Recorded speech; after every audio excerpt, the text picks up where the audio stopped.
If aliens were to come to Earth. Wait, let's keep on theme with the thumbnail. If Frodo were to come to Earth and looked at the top 10 songs at any given point in the last 50 years, he would find the overwhelming majority of them use the same basic structure. Having analyzed this data, he would then say, this must mean that the humans have found the perfect song structure. One structure to rule them all. Yes, Frodo, it would certainly appear that way, but you more than anyone should know that having just one of anything is a recipe for disaster. There are a number of problems with having just one song structure in any genre, both from the audience perspective and the creator perspective. So I'm going to be laying some of these out, and I'm also going to be telling you why you should think of song structure as a screwdriver. What's a screwdriver? Be patient, Frodo. First of all, let me be clear that verse-chorus structure is not a problem in and of itself. The problem is that using it has become a foregone conclusion in most pop music, and any other form is considered obsolete or inferior. Of course, there are variations to this form, like using a pre-chorus or not, or all those little arrangement tricks that help keep the song interesting, but these are all minor changes compared to using a different structure altogether.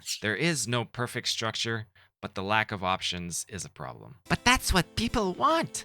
They won't understand it if we do something else. 1. How can people know if they want something else if they think there is only one thing that they can want? 2. Tarantino proved with Pulp Fiction that you can essentially abandon the 3-act structure and still be wildly successful. By sticking to just one song structure, we are setting ourselves up for stagnation, both in terms of creating it and listening to it. But let's look at it from a creator's perspective, since that's what this channel is all about. But surely mastery of one form is better than a mediocre grasp of many forms. Perhaps, but this is where the screwdriver comes in. Crude analogy. You've got a toolkit to make music with, and you use the screwdriver to make the form. Each song will be a different type of screw, but by using only one structure, you're only using one type of screwdriver head. And then you wonder why so many screws get damaged. Each song requires a different set of tools, but you're always using the same one, not realizing that it has an interchangeable set of heads, one of which might be better suited for the particular screw that you're trying to screw.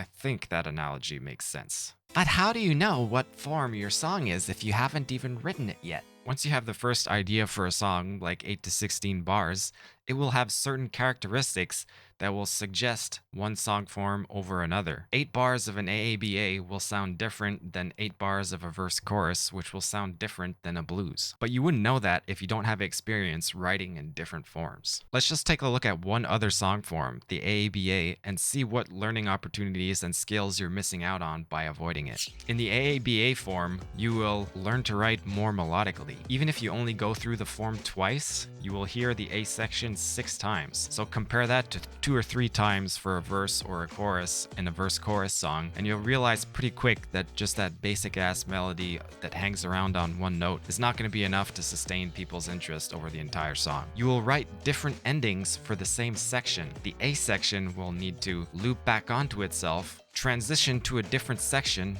and end the song. You will learn to develop an arrangement in a different way. Again, going through the form twice in the song, the A section will repeat 6 times. To keep the listener engaged, you will have to add more than a shaker on the second repeat to keep things interesting. B section will probably contrast the A section more than the sectional contrast we're used to in verse-chorus form.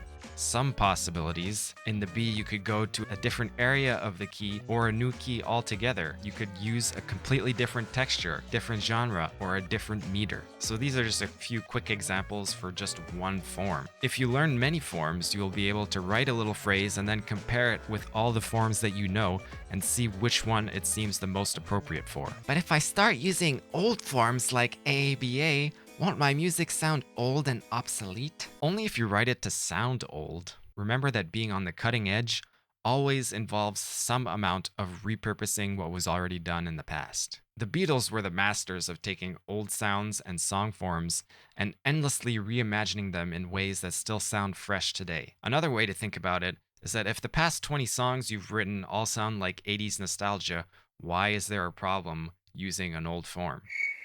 Besides, if the verse-chorus form has been the dominant structure for the past 50 years at least, how much longer do you think it will be before this form becomes obsolete? Okay, so where do I start? The good news is, if you've already written hundreds of verse-chorus songs, then you've probably already gone through this process just to keep it interesting for yourself over that period of time. But I'll lay out some general guidelines for you. So for any new song form, you should 1. Learn the basics and follow the rules first.